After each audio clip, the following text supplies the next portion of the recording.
Donc, concernant les précautions d'usage, donc c'est un appareil photo qui contient beaucoup de pièces mobiles.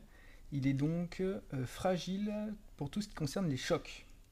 Donc il faut absolument éviter de le faire tomber et absolument éviter de le cogner contre telle ou telle surface, donc le manier délicatement.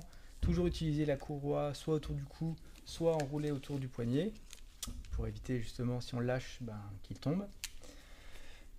Et absolument toutes les parties doivent être considérées comme sensibles au choc, et donc être vraiment très précautionneux à ce niveau-là.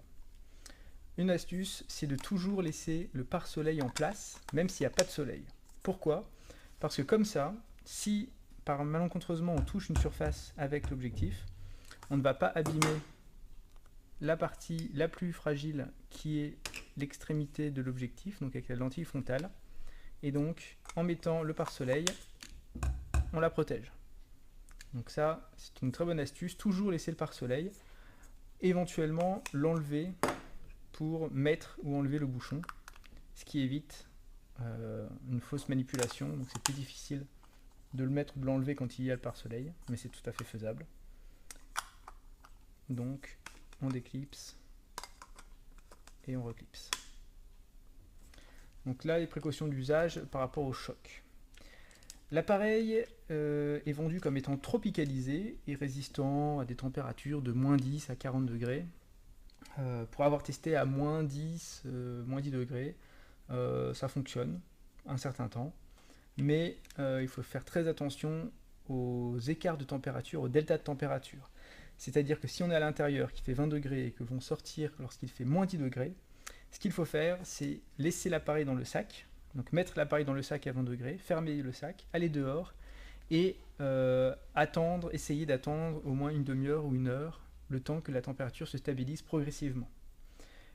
Le plus important, c'est l'inverse, quand on passe d'un milieu froid vers un milieu chaud, toujours mettre l'appareil dans le sac lorsque l'on est dehors, fermer le sac et rentrer dans le bâtiment appareil dans le sac et ne sortir l'appareil du sac que 1, 2, voire 3 heures après être rentré. Pour les impatients, l'astuce c'est d'enlever les cartes mémoire dehors, comme ça on n'a pas à attendre 3 heures avant d'enlever les cartes mémoire, le temps que l'appareil se remette à température. Le but de ça, c'est d'éviter la formation de buée sur la lentille principale. Le problème de la buée, c'est qu'il va fixer des poussières qui seront ensuite très difficiles à enlever. L'appareil est dit tropicalisé, c'est-à-dire qu'il résiste aux projections d'eau. Donc il n'est pas étanche. Au pire, on peut faire ruisseler, donc passer l'appareil sous un robinet. Il peut résister, il n'est pas fait pour, il peut résister, mais en tout cas, il est tout à fait possible et normal de prendre des photos sous la pluie, même sous l'averse. La seule précaution à prendre, c'est de bien essuyer l'appareil pour qu'il soit bien sec lors du stockage. Petit conseil, c'est stocker l'appareil dans un endroit où on est sûr que l'humidité ne dépasse pas les 60%. Personnellement, je mets l'appareil dans une boîte étanche dans laquelle je mets des billes de silica gel qui vont absorber l'humidité.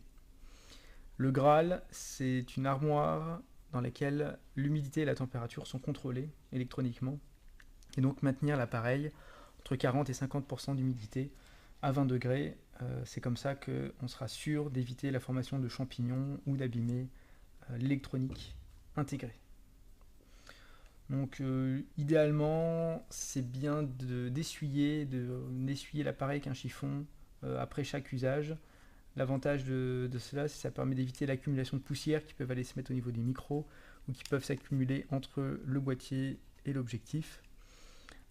Ça augmente la durée de vie potentielle de l'appareil. De le nettoyer donc régulièrement avec un chiffon sec. Et s'il y a des traces de boue, des chiffons humides et toujours bien sécher l'appareil. Donc, idéalement, le moins de choc possible, le pare-soleil le plus souvent possible sur l'appareil, l'essuyer s'il est sec et éviter les chocs thermiques. Dernière petite chose pour aller jusqu'au bout, donc vous voyez que l'objectif ici, lorsque l'on fait la mise au point au plus près, le fût va sortir.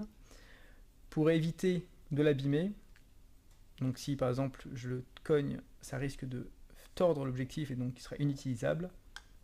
simple astuce, toujours la même, mettre le pare-soleil. Ça évite de taper le fût. Et la dernière précaution, c'est de rentrer le fût quand on stocke l'appareil. Donc plus le fût sera rentré, moins l'objectif sera long et moins on aura de chance de plier, de tordre et d'endommager l'objectif au cas où il y a un choc lorsque l'on va ressortir l'appareil. Et mettre le bouchon d'objectif le plus souvent possible entre les prises de vue. Alors, plus en détail pour nettoyer l'appareil. Donc l'écran, comme on peut le voir un peu ici, il y a un écran de protection, donc pour éviter principalement les rayures. Cet écran, il peut être mat anti-reflet ou brillant pour laisser passer un maximum de lumière. L'écran peut se nettoyer tout simplement avec un chiffon microfibre ou alors des lingettes humides pour lunettes. Tout comme le viseur, qui doit être régulièrement nettoyé, ça c'est pour éviter d'avoir une image floue à cause des saletés. Le plus important à nettoyer, qui doit être toujours le plus propre possible, donc idéalement c'est passer un petit coup de soufflette avant et après les photos, c'est la lentille frontale. La lentille frontale, c'est celle qui va salir le plus vite, puisque c'est celle qui est en contact avec l'extérieur. Pour rappel, dans un objectif, il peut y avoir entre 3 et 30 lentilles différentes qui vont être en charge de constituer l'image finale. Donc cette lentille frontale, c'est celle qu'on risque d'abîmer s'il n'y a pas de filtre et s'il n'y a pas de pare-soleil, et c'est celle qui va se salir même pour les gens les plus précautionneux. Comment elle va se salir? De deux façons différentes. Il y aura les poussières, donc les poussières solides, et il y aura les projections liquides. Les projections liquides, lorsqu'elles vont sécher, vont laisser un dépôt qui est vraiment ennuyant à enlever, donc il faudra éviter au maximum les projections liquides. Pour enlever les poussières, on ne souffle jamais dessus. Pourquoi? Parce que quand on souffle, on va envoyer des petites gouttelettes de liquide qui vont sécher sur la lentille et qui vont soit fixer les poussières, soit laisser des taches qui seront plus difficiles à enlever. Donc on utilise cet accessoire, qui est une soufflette, et qui va permettre d'enlever le plus simplement du monde 90 à 95% des poussières sur la lentille. Alors, plus une poussière est proche du capteur, donc vers ici, et plus elle aura d'incidence sur la qualité de l'image, plus elle sera visible sur l'image. C'est-à-dire que les poussières qui vont être directement collées sur la lentille n'auront que peu d'impact sur la qualité finale, mais pour garantir la meilleure qualité possible, l'idéal c'est qu'il n'y en ait pas, ou qu'il y en ait le moins possible. Donc on va regarder en faisant varier l'angle de la lumière pour vérifier si ou non on a des poussières, et si on a du mal à en trouver, c'est que il n'y en a pas, ou très peu, et donc on peut prendre des photos. Donc petite soufflette, on ne touche jamais la lentille avec la poire, mais on peut s'en approcher très près pour aller dégager les différentes poussières. Si ça ne suffit pas, donc s'il y a des poussières récalcitrantes, on peut utiliser un pinceau, donc un pinceau spécial, qui est formé de fils qui ne laisseront pas de traces sur la lentille, et donc on va venir caresser le plus délicatement possible la lentille pour essayer de dégager les paillettes ou les différentes poussières qui auraient pu se déposer. Donc généralement on alterne entre le pinceau et la soufflette pour vérifier qu'on a bien pu enlever les poussières. Si la poussière ne s'en va toujours pas, la solution ultime, ou alors pour les traces de liquide, c'est le petit pinceau carbone, qui est donc de l'autre côté du pinceau à poil classique. Et ce pinceau carbone, par des petits mouvements circulaires, en appuyant le moins possible, va permettre de dégager ou de nettoyer des taches qui auraient été présentes sur les lentilles. Il n'y a pas besoin d'appuyer beaucoup, et si éventuellement il restait toujours des traces, alors il se peut que ce soit des poussières qui soient derrière la première lentille, donc en plusieurs lentilles, donc là c'est impossible à enlever, il faudrait démonter l'objectif, soit ce sont des champignons, champignons qui peuvent apparaître si l'appareil est mal stocké, donc c'est souvent les appareils qu'on retrouve au grenier ou à la cave qui présentent ces champignons. C'est relativement rare. En le faisant assez souvent, la soufflette suffit, donc tous les jours, ou alors avant et après la prise des photos, donc début de journée et fin de journée. ça permet de garantir donc la meilleure qualité possible. Il est également possible de mettre des coups de soufflette sur le capuchon pour enlever le gros des poussières, et absolument tout l'appareil peut être soufflé pour, encore une fois, dégager des poussières qui auraient pu s'intercaler ça et là.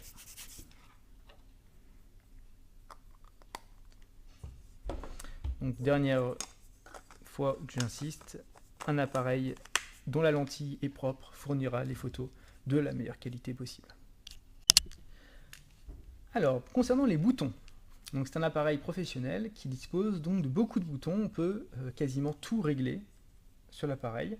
Il est possible que vous n'utilisiez pas tous les boutons présents, c'est pas grave.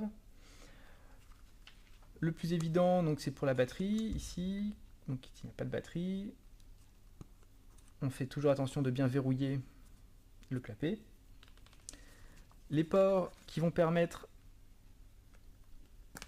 de connecter l'appareil soit par USB, soit par HDMI, soit par une prise secteur, ce qui permet de se passer de batterie. Très intéressant lorsque l'on travaille à l'intérieur auprès d'une source d'énergie et qu'on a besoin de faire beaucoup de photos. Donc une batterie permet de faire environ 600 à 700 photos, ce qui est déjà bien. Mais lorsque l'on va faire des photos de série, on peut monter très vite à 2000 ou 3000 photos, et dans ce cas-là, on est content de n'avoir jamais à éteindre l'appareil pour changer de batterie. On travaille sur secteur. Cette plaque permet de fixer l'appareil rapidement à un trépied, il ne faut jamais l'enlever. Si elle est desserrée, il est possible de la resserrer soit à la main, soit avec un tournevis. Ici on a les ports casque et ports micro, utiles lorsque l'on fait des vidéos, ce qui permet de fixer un meilleur micro et un bon casque pour avoir un retour du son tel que l'appareil l'enregistre. Si on n'a pas mis de micro externe, les capteurs sont ici et là, donc sont stéréo. Donc attention de ne pas poser de choses sur le boîtier qui boucherait les micros. De l'autre côté, on a les ports pour les cartes. Donc il faut toujours mettre une carte dans le port 1. Donc si on a une seule carte, toujours la mettre dans le port 1, sinon l'appareil refuse de démarrer. Si on en a deux, on verra plus tard dans les menus à quoi ça sert d'en avoir deux. Bien respecter toujours de mettre la carte principale en 1 et la carte secondaire en 2. Ça permet d'éviter de mauvaises surprises par la suite. Le dernier port protégé par un caoutchouc, c'est pour la télécommande, donc ce qui permet de prendre des photos ou des vidéos d'ailleurs avec une télécommande externe, pratique pour un usage sur trépied ou si l'appareil est dans un endroit difficile d'accès.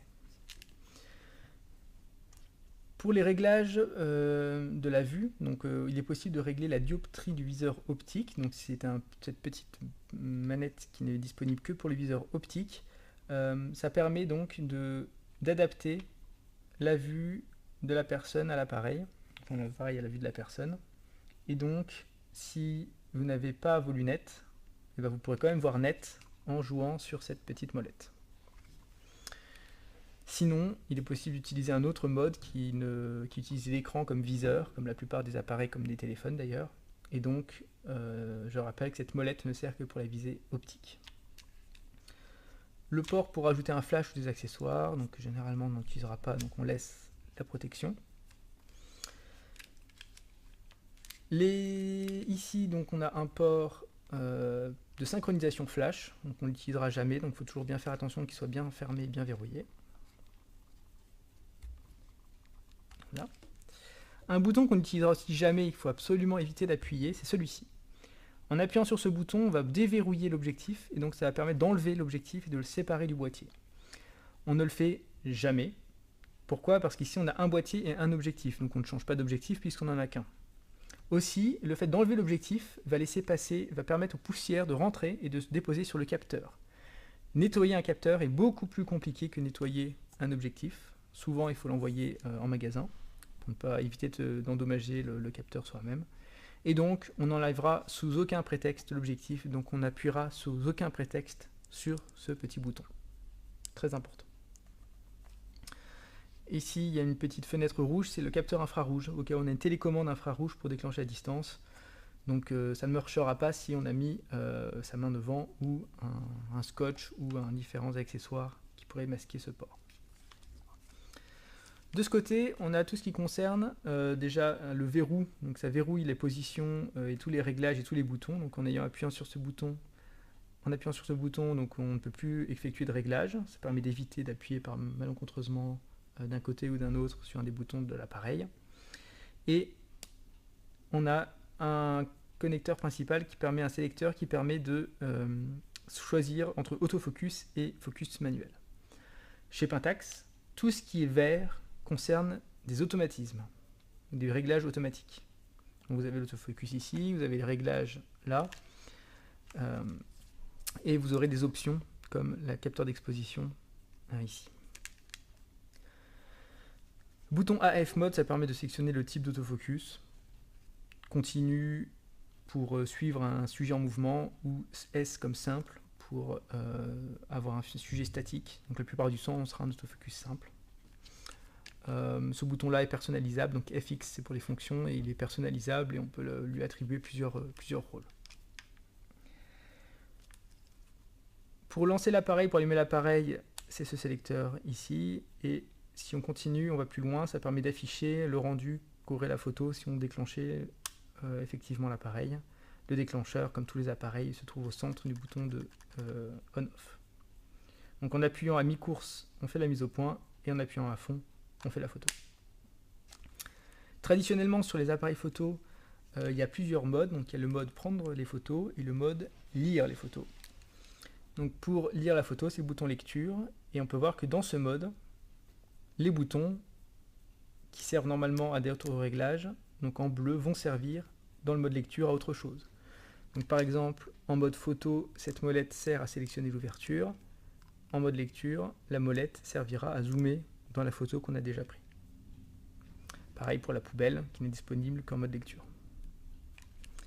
Les molettes, donc sur le Pentax K1, il y en a 3. Une pour l'ouverture, une pour la vitesse, et une troisième molette, qu'on appelle la molette, on peut appeler ça la molette magique, qui permet de sélectionner quelle option on va choisir dans les modes présents sur cette molette principale. Donc par exemple le Wi-Fi, on sélectionne Wi-Fi, et bien cette molette va permettre d'activer ou désactiver le Wi-Fi. Si on met la Shake Reduction, donc la stabilisation, encore une fois, un cran pour l'allumer, un cran pour l'éteindre, etc., etc.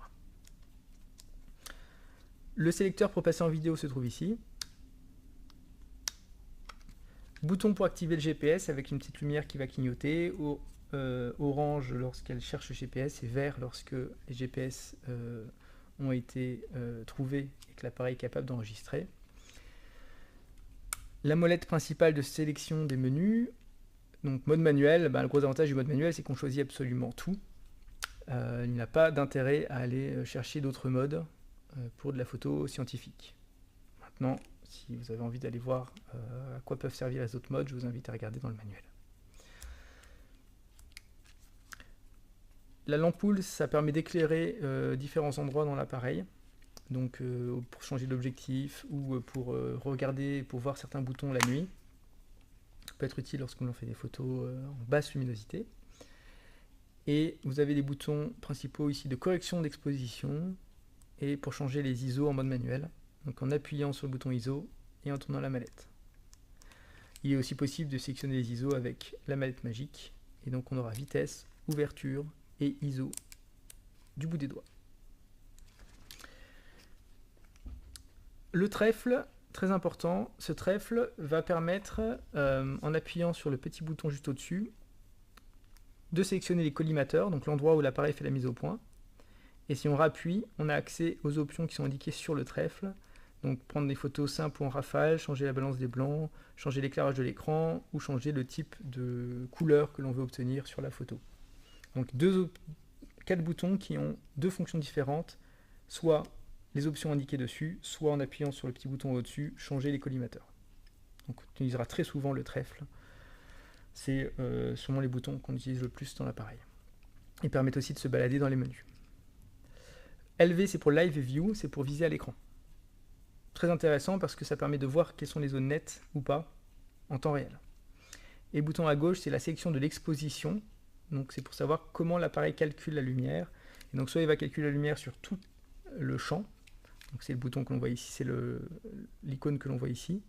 Soit il va prendre que le tiers central, soit il va prendre que 1/10 central, ce qui permet d'exposer au mieux la photo en fonction de l'usage et en fonction du sujet que l'on a choisi. Et nous avons fait le tour des boutons du Pentax K1, en tout cas des boutons que l'on va utiliser. Donc 3 boutons ici qui vont être rarement utiles pour faire l'autofocus. Ici c'est pour bloquer l'exposition. Et le bouton vert. Donc le bouton vert, c'est le bouton panique. C'est-à-dire qu'en appuyant dessus, l'appareil va changer tous les réglages possibles, imaginables, même en mode manuel, pour obtenir une photo bien exposée. Donc c'est vraiment prise de panique, il faut prendre la photo tout de suite, un animal qui passe, une situation très particulière, pas le temps de réfléchir, on appuie sur le bouton vert et on déclenche. Par contre, rien ne permet d'être sûr que la mise au point sera bien faite et que c'est bien le sujet que l'on souhaitait qui sera bien exposé. Donc on ne contrôle rien, donc c'est à utiliser qu'en cas d'extrême urgence, extrême nécessité, et personnellement je l'ai jamais utilisé. Voilà, c'est trop aléatoire. Mais bon, on sait jamais.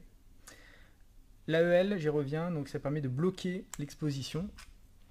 Donc ça va être marqué par ce petit astérix, donc même en mode manuel. Donc si on est satisfait de l'exposition actuelle, en appuyant dessus, même si on change un des réglages, donc par exemple l'ouverture ou la vitesse, l'appareil va changer du coup les autres paramètres de telle sorte à ce que l'exposition reste la même. Très pratique lorsque on veut garder la même exposition tout en bougeant l'appareil en mesure ponctuelle. Ça évite de devoir réfléchir en permanence à l'exposition finale, et donc ça permet d'avoir une série de photos qui est plus cohérente en termes d'exposition. Maintenant, rien n'est irrattrapable en post-production, surtout si on travaille en RAW. Donc pour les menus, donc on a la triade de l'exposition, donc avec l'ouverture, ici, donc on voit même la molette, quelle molette gère l'ouverture, la vitesse et les ISO. Ici. Les traits indiquent l'exposition. Donc si c'est dans les plus, ça veut dire que l'image va être trop lumineuse. Par exemple, voilà, c'est très lumineux. Si j'augmente la vitesse, là on est dans les moins, là, la photo elle va être très sombre. Donc idéalement, si on a bien indiqué quel sujet on voulait prendre en compte, quelle partie du cadre on voulait prendre en compte, donc ici c'est tout, on doit se placer pile au milieu. Donc il faut changer les paramètres jusqu'à ce que l'on obtienne un seul trait. Et là, j'ai une photo qui est bien exposée.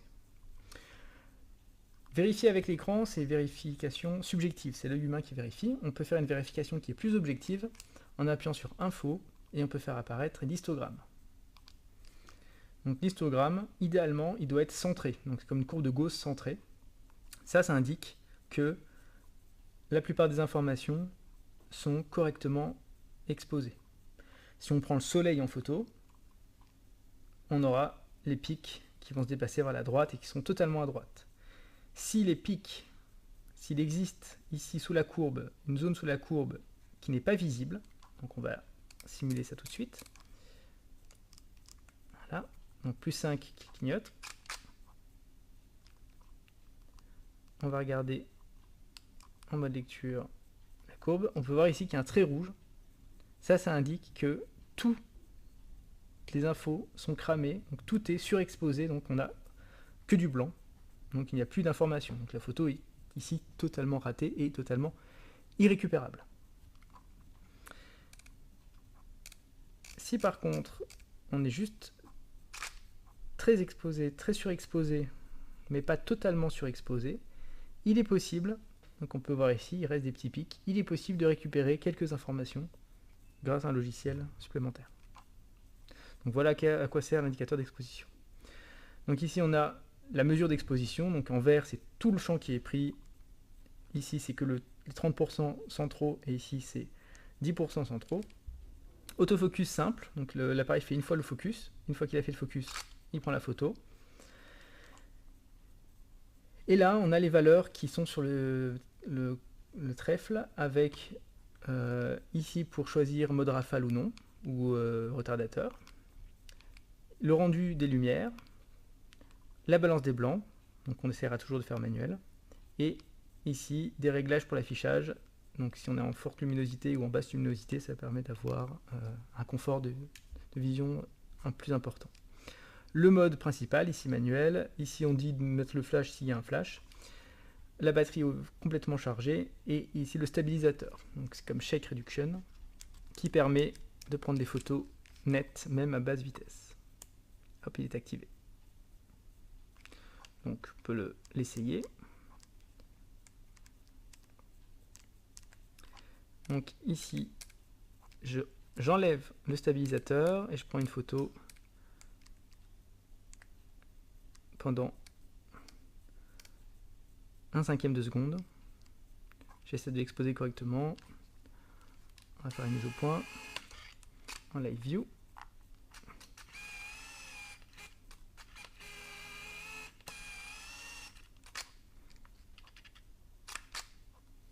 Et on peut voir qu'elle est floue. Si j'active la stabilisation, elle est beaucoup plus nette. Donc avec stabilisation, sans stabilisation. Donc toujours mettre la stabilisation lorsqu'on utilise l'appareil à main levée. Plus bas, on voit les réglages des cartes mémoire. Donc la carte mémoire 1, avec la petite flèche qui dit qu'elle écrit, l'appareil écrit sur la carte mémoire 1 en RAW. Donc c'est des fichiers DNG, c'est des fichiers bruts, non compressés et non édités. Et on peut faire 1376 photos sur cette carte mémoire, avec les réglages actuels. La deuxième carte, il y a une plus petite carte dedans, et on peut faire que 277 photos, et c'est également du RAW.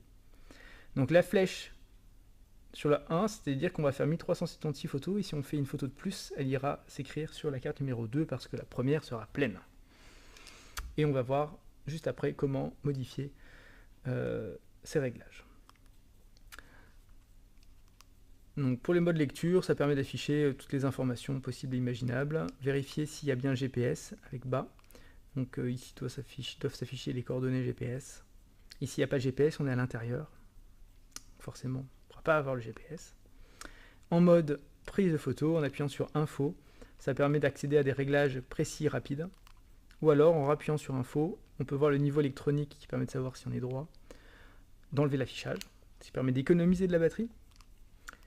Ou alors de mettre la boussole électronique, donc qui fonctionne principalement avec le GPS, donc qui sera le plus précise possible avec le GPS. Sinon ça fonctionne avec des accéléromètres. Alors les menus. Donc dans les menus, on sélectionne, on se balade dans les menus, dans les différents menus avec des flèches droite et gauche, et dans les différents sous-menus avec bas et haut. Donc on est en haut, on peut se balader. Il y a relativement peu de réglages à faire dans les menus, tellement il y a le bouton, ça permet de s'affranchir des menus. Chose intéressante à voir, c'est par exemple en Live View, c'est le Pick On, Focus Picking On, ça permet d'indiquer les endroits où la photo est nette. Donc en faisant tourner la bague de mise au point, ça va mettre en surimpression, donc par un quadrillage. Donc on va apparaître sur le stylo, par exemple, ou là sur la souris, sur le tapis de souris, les zones de netteté. Donc si c'est surligné en blanc, c'est que c'est net. Si ce n'est pas dans la zone blanche, c'est que ce ne sera pas net. Il y a également un indicateur de surexposition qui va apparaître en rouge. C'est beaucoup plus visible. Et donc tout ce qui est rouge sera surexposé et donc on n'aura pas d'informations dessus. Donc ça va apparaître tout blanc sur la photo. Ça c'est très pratique. Alors les réglages intéressants, donc l'obturateur électronique, ça va permettre d'utiliser le capteur uniquement pour définir si la lumière rentre ou non. Le gros avantage de ça, c'est que ça ne fait aucune vibration. Donc pour avoir les photos les plus nettes possibles, sur trépied, on utilise l'obturateur électronique, ce qui permet d'éviter toute vibration, surtout lorsque l'on utilise des vitesses lentes. Donc c'est bien d'activer de base. Le seul inconvénient, c'est pour certaines lumières scintillantes comme les néons, ça peut faire apparaître des artefacts sur l'image. Donc ça, il faut toujours vérifier. Les options de carte mémoire, c'est extrêmement important. Donc soit on écrit en séquentiel, donc d'abord sur la 1 et puis sur la 2 s'il y a une deuxième carte mémoire, soit on peut lui dire d'écrire sur les deux cartes en même temps, donc ça c'est pour la sécurité des données, soit on peut lui dire de mettre les RAW sur la carte 1 et les JPEG sur la carte numéro 2. Très pratique pour avoir accès directement aux photos sur l'ordinateur sans avoir besoin de la retoucher. Réglage de la capture d'image, donc c'est pour dire si on veut du format RAW plus les JPEG, ou si on veut que les JPEG. Si on utilise le JPEG, on peut définir la qualité. Donc L c'est pour large, c'est pour les plus grands, donc vous voyez 36 mégapixels, en M 22 mégapixels, en S 12, suivant l'usage que l'on souhaite en faire, suivant la disponibilité de la place sur la carte mémoire. On pourra choisir l'une ou l'autre option. Personnellement, je ne travaille que en L pour avoir le maximum de données possible. La qualité, c'est le taux de compression, toujours mettre la meilleure qualité possible. Le format RAW, c'est soit le DNG qui est standard, universel, soit le format Pentax. Il n'y a pas vraiment d'intérêt à utiliser le format Pentax, donc il vaut mieux rester en DNG. L'espace couleur, si vous ne savez pas ce que c'est, ne touchez pas. Mais la plupart des écrans maintenant permettent de profiter de la norme sRGB, la norme Adobe RGB. Pour en profiter, il faut avoir un écran qui est compatible, qui est généralement beaucoup plus cher. La différence n'est pas vraiment visible pour l'usage que l'on va en faire nous-mêmes. Différentes possibilités de réglage pour le bruit. Donc ça, on peut laisser en automatique. Ça ne va pas changer grandement les choses. De toute façon, on ne va pas utiliser des niveaux de bruit, on ne va pas utiliser des ISO très très hauts, donc on n'aura pas besoin de réduire le bruit. La clarté, ça permet de rendre la photo un peu plus nette, et donc d'avoir l'impression d'avoir plus de détails. Il ne faut pas en abuser, et c'est valable que pour le JPEG. Le ton chair, ça permet de mieux retranscrire la chair des gens, donc l'aspect de la peau, la couleur de la peau, à essayer. Les filtres, c'est pour faire des effets un peu intéressants, un peu esthétiques, mais ça va dénaturer la photo. Le HDR, ça fait de la haute plage de dynamique haute, donc ça permet de récupérer plus de détails dans les ombres et dans les lumières, mais le problème c'est que ça va faire un rendu artificiel de la photo. Le Pixel Shift Resolution, ça c'est très intéressant, c'est ce qui permet d'augmenter au maximum la qualité. L'appareil ne va pas prendre une photo, il va en prendre 4 qu'il va fusionner par la suite. Ça ne se fait pas à main levée, ça se fait uniquement sur trépied, parce que si l'image bouge entre les différentes photos, ce sera flou. Mais pour illustrer, donc l'appareil va faire 4 photos, puis il va les faire fusionner, et vous aurez une photo qui va faire 180 mégaoctets. Et comme vous voyez ici, prise à main levée, ça fait des artefacts. Donc ça marche que sur trépied. Mais une très bonne technique pour augmenter encore la qualité des images, surtout en architecture. Il est possible d'activer des corrections, donc d'ajustement, de la correction de la ligne d'horizon. Donc ça c'est pour pallier aux défauts des objectifs. Tout ça existe sur les logiciels de traitement des appareils photo, donc c'est pas nécessaire de les activer. Les activer, ça va diminuer le temps entre les deux prises de photos, donc ça va faire travailler l'appareil. Et ça va pas changer, pour notre usage en tout cas, beaucoup la qualité des photos. Moi je laisse juste la correction des objectifs, ce qui permet de maintenir une qualité optimale. Et le reste, c'est du fignolage, donc je vous invite à regarder le guide complet de l'appareil si vous vous demandez un peu à quoi servent telle ou telle option. Et voilà pour les menus.